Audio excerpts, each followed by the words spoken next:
Trump threatens additional $200 billion in tariffs on China. U.S. President Donald Trump has threatened to levy a 10% tariff on $200 billion, £151 billion, of Chinese goods in a tit-for-tat trade row with Beijing. Mr. Trump said he asked trade advisors to identify additional Chinese products on which to impose new tariffs.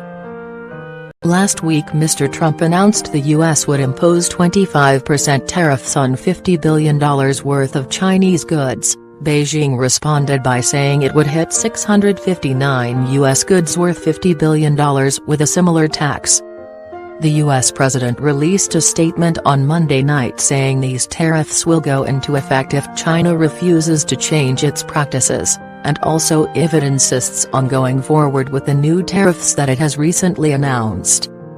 If China increases its tariffs yet again, we will meet that action by pursuing additional tariffs on another $200 billion of goods. The trade relationship between the United States and China must be much more equitable, he said.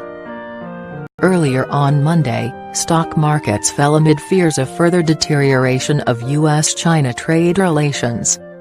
Video.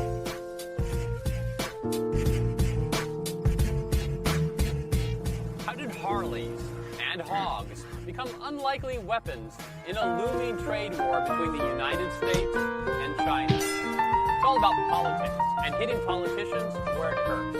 To understand the Chinese tariff threat and what it means, you have to leave Washington, D.C. and go to a place like Iowa. Think about Iowa and you picture farms, maybe corn and soybeans, and livestock, hogs, and delicious bacon. The next president of the United States, Mr. Donald J.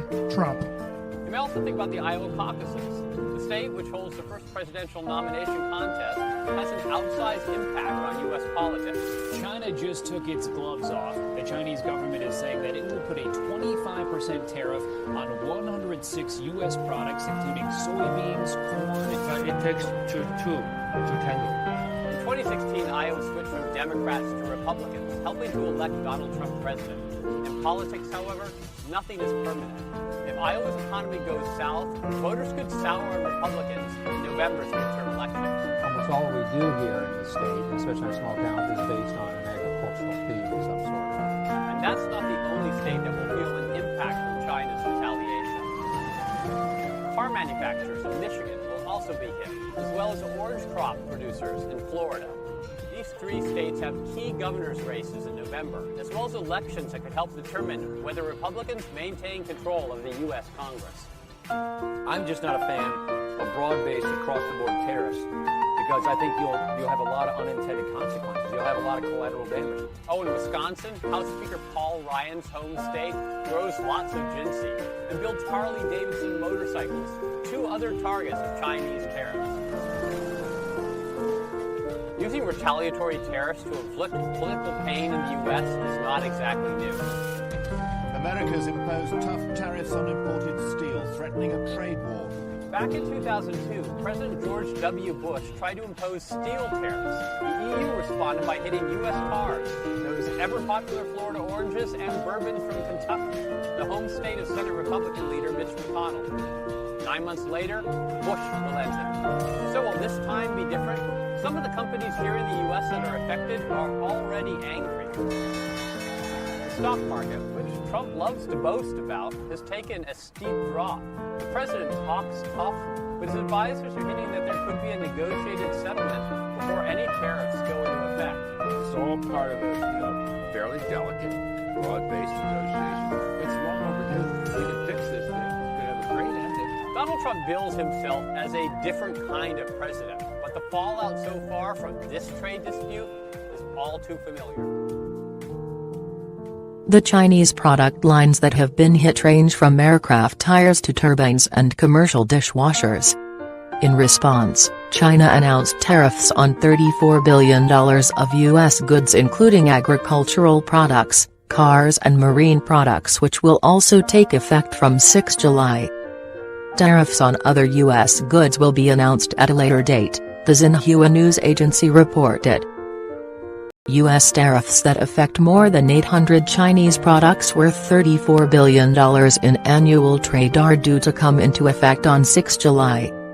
The White House said it would consult on tariffs on the other $16 billion of products, and would apply these later. The U.S. wants China to stop practices that allegedly encourage transfer of intellectual property, design and product ideas, to Chinese companies, such as requirements that foreign firms share ownership with local partners to access the Chinese market. However, many economists and businesses in the U.S. say the tariffs are likely to hurt some of the sectors the administration is trying to protect, which depend on China for parts or assembly. The U.S. announced plans for tariffs this spring, after an investigation into China's intellectual property practices. It published a draft list of about 1,300 Chinese products slated for tariffs in April. The list released on Friday was slightly shorter, incorporating feedback and criticism received in the ensuing weeks. The plans have elicited a mixed political reaction, drawing praise from Democrats and opposition from Republicans, who typically favor free trade policies.